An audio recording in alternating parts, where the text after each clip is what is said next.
My co-anchor Jared Aarons is live in Ocean View. He witnessed that disaster firsthand, and this morning he's back to see the progress. Jared, a year ago, we were both out there, and just the mud and the debris, it was incredible. Yeah, standing about a block over from where I am right now, Melissa, where homes were destroyed, lives upended. This creek behind me, Choyas Creek, and the storm channel overflowed with water, filling these streets with flood water. And as you mentioned, it's been a year. How do you measure a year? Well, for people that live in these neighborhoods, you measure it through the progress, through moving back into their homes, through the family moments, the milestones, the holidays that they got to do either in a hotel at first or now back home. But it's not just neighborhoods like this that were devastated by these floods. What made things even more difficult for a lot of these families over the last year was the damage done to some of the places where neighbors like to come together. You know, their parks and their community centers, their schools. And over in Spring Valley, there was one school, Bancroft Elementary. Every single room in that school had flood damage. The kids had to spend more than a month at a different school while theirs was under repair. We were there at Bancroft last February when students returned to class. They had a spirit rally, they had snacks, a big welcome back. And now, as the school marks 1 year since the flood, we wanted to follow through on how they're moving forward. I got a walking tour with Principal Nathan Salcedo. He showed me all of the upgrades to their campus and how this moment changed their community forever. So right on the other side of this was where it was completely covered, and then that's where we started getting the water that was draining over. So it was all kind of just coming right from here. Correct. And just slope, since we're on the downslope, everything was just sloping down this way. But one of the biggest things to make sure that doesn't happen again is that all the drainage has been snaked and cleaned out, so if it rains, we don't have another event like that again. So we look at like even right here. Even here, down the hallways, even the major problem being right next door, the storm gutter there, completely cleaned out. So in every classroom there is new carpeting.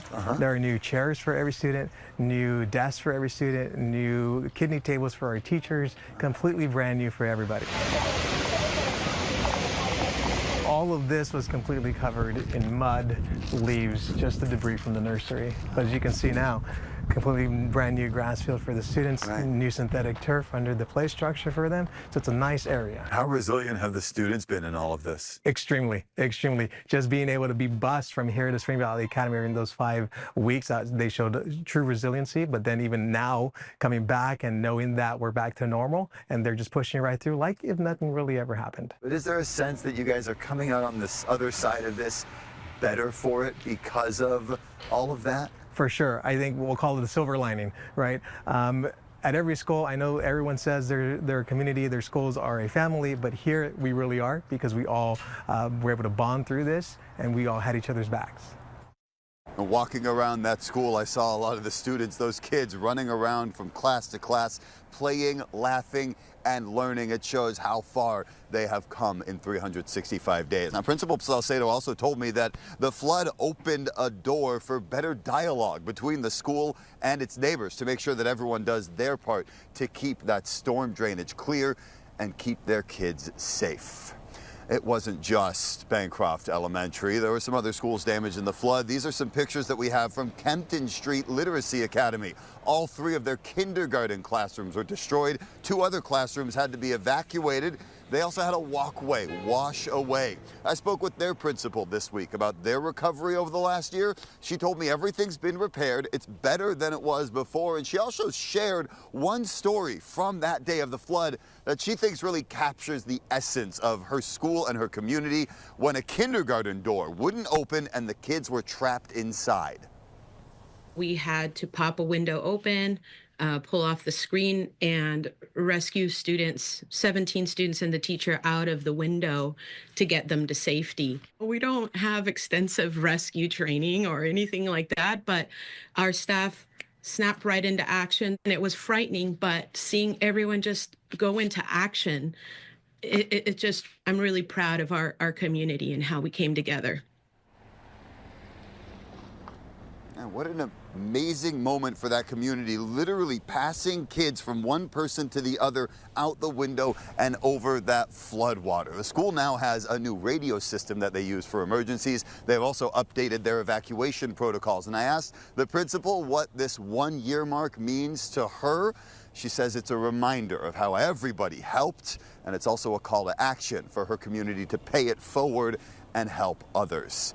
You can't tell the story of the floods, though, without telling the stories of the individual people and how every home that was damaged is a life turned upside down. ABC 10 News reporter Danny Miskell joins us live in the Shelltown neighborhood at the corner of Yama and Cottonwood. And Danny, you have spent a lot of time at that corner over the last year telling these stories. When you talk to people now, 1 year later, what's the sense of their recovery and their struggle to get back to their lives?